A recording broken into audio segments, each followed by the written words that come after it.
Step into value zone hypermart Patancheru.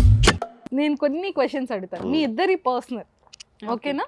Okay. Yeah, first meet ma'am ని ఎప్పుడు అయ్యారు? Data అంటే ఫస్ట్ మీట్ ఎప్పుడు, ఏ ఇయర్, ఎలా, ఆ డేలో తను ఏ డ్రెస్? పెట్టుకోవడం కష్టం, అలాంటిది ఫస్ట్ మీట్లు గుర్తు ఎక్కడ పెట్టుకుంటామండి. మీరు తెలియని కోణం అన్నారు కదా ఇది. అంటే నేను నా మైండ్ లో అవసరం లేని తొందరగా అరేంజ్ చేసేస్తాను, కొత్తవి వస్తా ఉంటాయి అన్నమాట. అట్లా మాట్లాడతారు. హార్డ్ డిస్క్ ఎప్పుడు ఫ్రెష్ గా ఉండాలి. లైక్ మెమొరీస్ అండి అస్సలు Memory అది అయిపోయింది, మీరు ఇంకేం ఫ్యామిలీ అంటున్నారు ఆ కదా. మెమరీస్ కోసమే యూట్యూబ్ లో అన్ని పెట్టుకుంటాను, మర్చిపోకుండా ఎప్పుడైనా అవసరం అయితే చూసుకోవడానికి. ఆ ఫ్యామిలీ ఆ టైం ఉన్నప్పుడు ఫ్యామిలీ అవుతుంది కానీ రిమైనింగ్ టైం అంతా కూడా వర్క్ వర్క్ వర్క్ అందరికీ అంటే ఐ లవ్ ఉంటుంది. My work and work is అప్పుడు మై కూడా ఫస్ట్ చెప్పారు కదా. Work is my first wife all the time, she is my second wife. నేను ఇప్పుడు యాక్చువల్లీ ఆయనలో మీరు అన్ని కోణాలు చెప్పారు కదా, లైక్ మల్టీ మారలేదండి, టాలెంటెడ్ అని. మారలేదు అతను. నన్ను కూడా అలానే తయారు చేసి నన్ను కూడా ఆ ట్రాక్ లోకి తీసుకొచ్చేస్తున్నారు. ఐఎమ్ లైక్ ఫుల్ ప్యాక్ ఉంటానన్నమాట, అలా తయారు చేసేసారు ఆయన. I'm very workaholic. వర్క్ అంటే ఆక్సిజన్ లేకపోతే మనుషులు ఎలా బతకలేరు, వర్క్ లేకపోతే నేను బతకలేరు. ఏదో వర్క్ చేస్తూనే ఉండాలి, ఆఖరికి ఎంతో కొంత డబ్బులు సంపాదిస్తూనే ఉండాలి. సో ఫస్ట్ మీట్ నాకు తెలిసింది 2011లో, I think somewhere in February, March April May 3 నెలలు ఏదో. ఇంకో రెండు చెప్పండి. Feb, March, April, May. I think somewhere March అనుకుంటా, పూణేలో. అంటే ఇప్పుడు స్టోరీ వద్దు, జస్ట్ ప్లేస్ అడిగారు. పూణేలో ఎయిర్పోర్ట్ లో కలిసాను. ఫస్ట్ షాక్ అయింది ఏంటంటే, అరే నేను వేసుకున్న డ్రెస్ నువ్వు కూడా వేసుకున్నావా, సేమ్ డ్రెస్ సేమ్ పించ్ అనుకున్నావు అనమాట.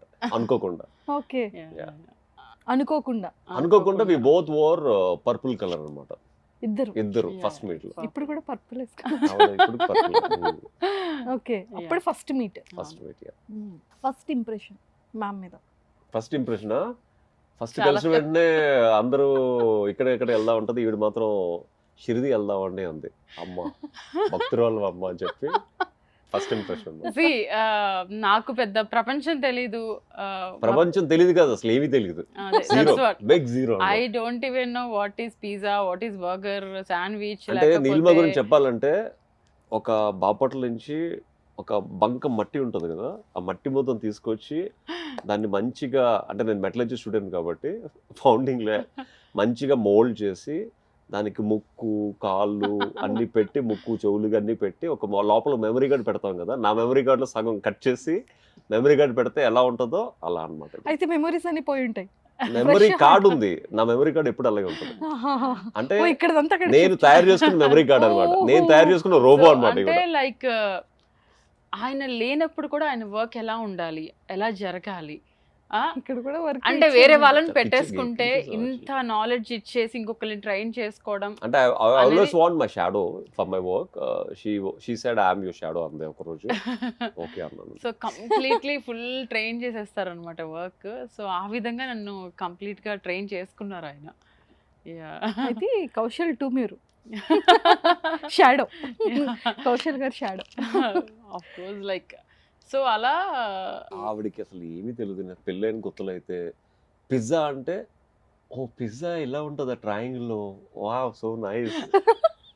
బర్గర్ అంటే, ఓ బర్గర్ పైన కింద ఉండి మధ్యలో ఉంటుందా. మాది పల్లెటూరు, ఓకే, బాపట్ల. అంటే అప్పుడంతా తెలియదు, స్కూల్ కాలేజ్ అంత నాలెడ్జ్ లేదు.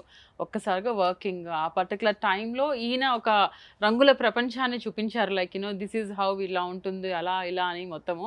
సో ఎక్కడికి వెళ్దామని ఒక క్వశ్చన్ వచ్చినప్పుడు షిరిడి వెళ్ళలేదు, బాగుంటుందంట అని చెప్పి షిరిడి అడిగాను అనమాట. అంటే కొన్ని బెస్ట్ మూమెంట్స్ ఉన్నాయి అనమాట. అలాగా ఒకసారి గోవా వెళ్ళినప్పుడు ఐ టుక్ టు ఒక టీటోస్ అని పబ్ ఉంది అనమాట. Nice man, Jackie is playing really good అంటే,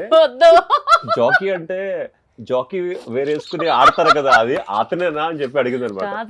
జాకీ అంటే ఆ జాకీ కాదమ్మా, జాగింగ్ చేసేటప్పుడు వేసుకుంటారు అన్నా నేను. జాకీ అంటే జాగింగ్ చేసినప్పుడు వేసుకుంటారు కదా, ఆ జాకీ అన్న ఇప్పుడు వస్తారా అని అడుగుతుంది. నాకు పబ్బింగ్ అవి that's what I don't have that much knowledge. దాని ఇంట్రడ్యూస్ చేశారు కదా సో అలా తప్పలేదు నీలిమ గారు, నేను మీకే సపోర్ట్. అన్ని స్పెషల్ క్వాలిటీస్ ఉండబట్టే కదా ఏరి కోరి నన్ను పెళ్లి చేసుకున్నారు. అన్ని తెలిసిన వాళ్ళకి క్వాలిటీస్ వీళ్ళ స్పెషల్ ఎంతమంది క్వాలిటీస్ లేరు? కాదు, ఏ క్వాలిటీస్ లేవని ఎందుకు వేసుకున్నాను పెళ్ళికి తెలిసింది ఈ క్వాలిటీస్ ఉన్న వాళ్ళు చేసుకోకూడదని. ఇప్పుడు అదే ఇప్పుడు చెప్పండి. ఇప్పుడే చెప్తున్నా, నాకు తెలివి లేదనుకున్నారు, పెళ్ళయ్యాక తెలిసింది తెలివి పెళ్ళయ్యాక ఉందని. అంతే నా కదా. మెమరీ కార్డు నిద్రపోయినప్పుడు నా ఉన్న మెమరీ కార్డులు అన్ని తీసి పెట్టేసుకున్నాను. దేనికోసం ఎవరు ఎక్కువ ఆర్గ్యూ చేస్తారు? టైం అని చెప్పి ఆవిడ ఎక్కువ ఆర్గ్యూ చేస్తుంది, ఫ్రీడమ్ నా ఫ్రీడమ్ వర్క్ అని వర్క్ మీరు నేను ఎక్కువ ఎక్కువ ఆర్గ్యూ చేస్తారు. చేస్తాను. నేను చెప్తా, నేను ఎక్కువ ఆయనతో టైం స్పెండ్ చేయడం కోసం ఆర్గ్యుమెంట్స్ ఉంటాయి. ఆయన ఏమో నాకు ఇప్పుడు కూడా ఈ టైంలో కూడా నాకు వర్క్ ఉంటుంది, ఈ వర్క్లో ఫ్రీడమ్ ఎక్కువ అడుగుతూ ఉంటారు అనమాట.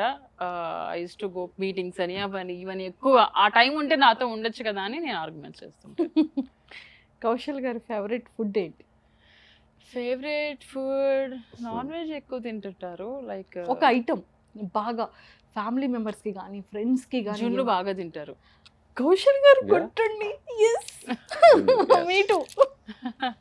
చాలా ఇష్టం ఆయనకి.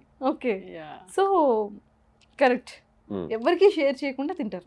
జున్ను అయితే I love it. Yeah. So Neelima గారి ఫేవరెట్ ఫుడ్ ఏంటి? నీలిమ గారు ఫేవరెట్ ఫుడ్, ఆవిడ మొత్తం ఫేవరెట్ ఫుడ్ లేనిదంటే చెప్పండి, ఒకటి చెప్తాను, అన్ని ఆవిడ ఫేవరెట్ ఫుడ్. నేను బాగా ఇష్టపడతాను వెరీ food ని. ఫుడీ అండి. ఇంట్లో ఏదైనా గొడవలు అయినప్పుడు లేకపోతే అలిగినప్పుడు అలా, అంటే మా ఇంట్లో పెద్ద సో ఈ ప్రాబ్లమ్స్ కి సొల్యూషన్ అంటే ఏముండదు, ఒక రెస్టారెంట్ కి తీసుకెళ్ళిపోతే మంచి లావిష్ డిన్నర్. సన్నంగా ఫుడ్ తగ్గించిపోయాయంటే నాకు ఓన్లీ మంత్లీ ఒక 30,000 బిల్లే స్విగ్గీ నుంచి వస్తుందండి అంత ఫుడ్ తింటే. ఇద్దర్లో ఎవరు ఎక్కువ ఐ లవ్ యూస్ చెప్పుకుంటారు? నేను ఎప్పుడు చెప్పలేదండి, నేను చాలా రేర్. బిగ్ బాస్ లో కూడా బిగ్ బాస్ ఫాలో అయ్యి ఉంటే మా యూస్ చేస్తే ఒకరిద్దరికి యూస్ చేసి ఉంటాను. ఐ నెవర్ యూజ్డ్ ఎవరికి? That word is very very special to me actually. అబ్బా అది ఒకరిద్దరికి చేసేసారు, నాకు చేయలేదు. నువ్వు ఒకదాని అందులో. అదిగో ఇలా కవర్ చేస్తారు చూడండి. యాక్చువల్లీ బిగ్ బాస్ లో కూడా నేను ఫోన్ కాల్ టాస్క్ ఉన్నప్పుడు నేను లవ్ యూ చెప్పా, అప్పుడు నేను తిరిగి ఇచ్చి ఇంకేమైనా ఉందా అన్నారు. అది పెద్ద హైలైట్ అయిపోయి నాకు పర్సనల్ మెసేజెస్, మీరు అంత కష్టపడి మీరు లవ్ని మీరు ప్రపోజ్ చేసి మీరు లవ్ యూ చెప్తే కౌశల్ గారు ఎందుకు చెప్పలేదు అని నన్ను క్వశ్చన్స్ అనమాట ఆ పర్టికులర్ పబ్లిక్ టైం. అలా లవ్ చెప్పడం ఇష్టం లేదు. లైక్ అంటే ఆయన గేమ్ లో ఉన్నారు కాబట్టి మేబీ అది తెలియదు, కానీ మనం మిస్ అవుతాం కాబట్టి జాగ్రత్త, అంతా ఓకే లవ్ యూ అని లాస్ట్ లో ఒక డైలాగ్ అలా చెప్పాను అంతే. మరి పెళ్ళిలోపు చెప్తారులేండి. అమ్మో, అలాంటి టాస్క్ లేవకండి. సో అయితే మీరే ఎక్కువ నేను చెప్తారు. ఎక్కువ చెప్తాను. ఇద్దర్లో ఎవరు ఎక్కువ ట్రస్టింగ్ పర్సన్? నేనే. నేను అయ్యో, కౌశల్ గారు ఉంటారా? అస్సలు బ్రేక్ చేస్తారా? అస్సలు ఎందులోనూ ఆవిడ కోసం 10 సంవత్సరాలు పబ్బులు అడుగు పెట్టలేదండి, ఇంకేం ట్రస్ట్ కావాలి. ఐ నెవర్, నాకు అది మ్యూజిక్ త్యాగమా అంటే అండి? నాకు మ్యూజిక్ అంటే ప్రాణం అండి. అసలు పబ్కి వెళ్ళలేదండి ఇప్పటికొచ్చి. ఎందుకని? ఆవిడ పబ్కి వెళ్తే ఏడుస్తుందండి. ఎందుకు?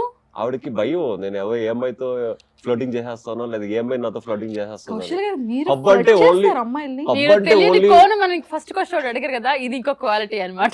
అంటే ఇప్పుడు కాదు, ఒక person before marriage is different, after marriage is different. Before marriage అందరూ ఓకే ఫైన్, అందరికీ అన్నీ ఉంటాయి, నేను అంత పట్టించుకోలేదు. బట్ యాక్చువల్ కౌశల్ బిఫోర్ చూసుంటే డిఫరెంట్ లెవెల్ అనమాట. ఐ లవ్ అవన్నీ తెలిసిందాన్ని కాబట్టి. పాడి అంటే ఓన్లీ అమ్మాయిలేనండి. I like music, I enjoy music, simple.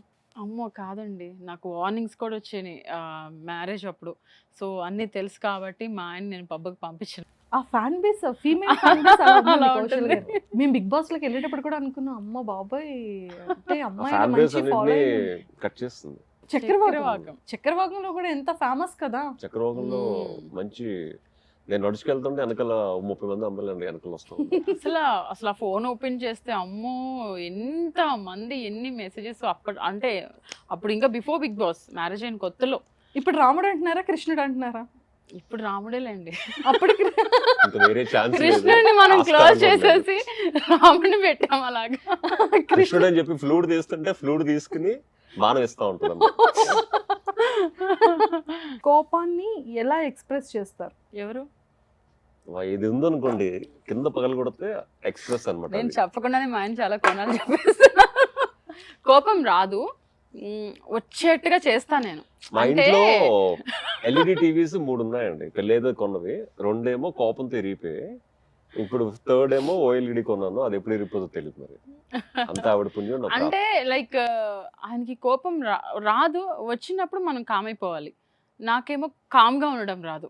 కోపం వచ్చినప్పుడు ఏదైనా ఒక ప్రాబ్లం దెన్ అండ్ దేర్ అయిపోవాలన్నమాట, క్లియర్ అయిపోవాలి. నేను మైండ్ లో కోపాలు కూడా అన్ని సిల్లీ కోపాలు. నేను జిమ్కి వెళ్దాం అని చెప్పి అన్ని ప్యాక్ చేసుకుని వెళ్ళబోయే టైంకి, అంటే మీరు 24 గంటలు జిమ్ లో ఉంటారా, నాతో స్పెండ్ చేయరా అంటే ఒకసారి ఫట్ మన టీవీకి కాదు, సిచ్యువేషన్ అదే కానీ రాంగ్ గా కన్వే చేశారు. నేను చెప్తా, జిమ్కి వెళ్ళాలనేది కరెక్టే, ఆపిన మాట కూడా వాస్తవమే. టైం ఇప్పుడు అరౌండ్ నైట్ 10:30.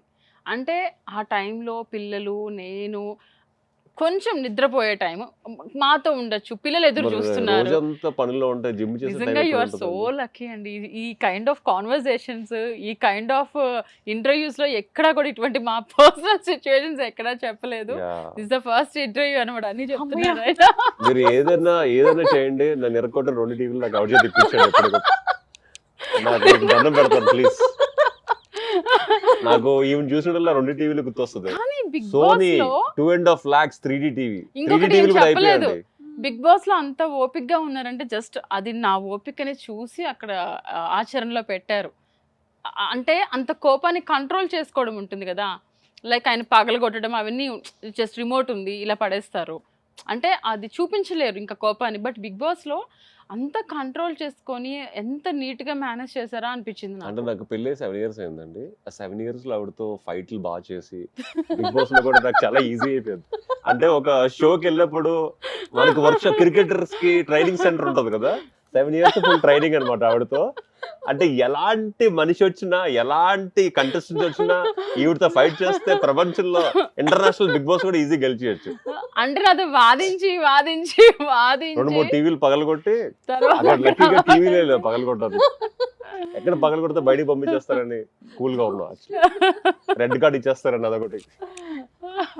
ఎంత ఆడింది ఆ కోపంతో. నాకు కోపం చాలా వచ్చిందండి బిగ్ బాస్ లో కూడా. కాకపోతే ఎక్కడ పగలగొడితే రెడ్ కార్డ్ ఏది అన్నారు యాక్చువల్ లోపల. అది అదొకటి భయం వేస్తుంది యాక్చువల్గా. ఎంత కష్టపడి రెడ్ కార్డ్ తీసుకుని బయటికి వెళ్ళమంటారా బాబు అనుకునే.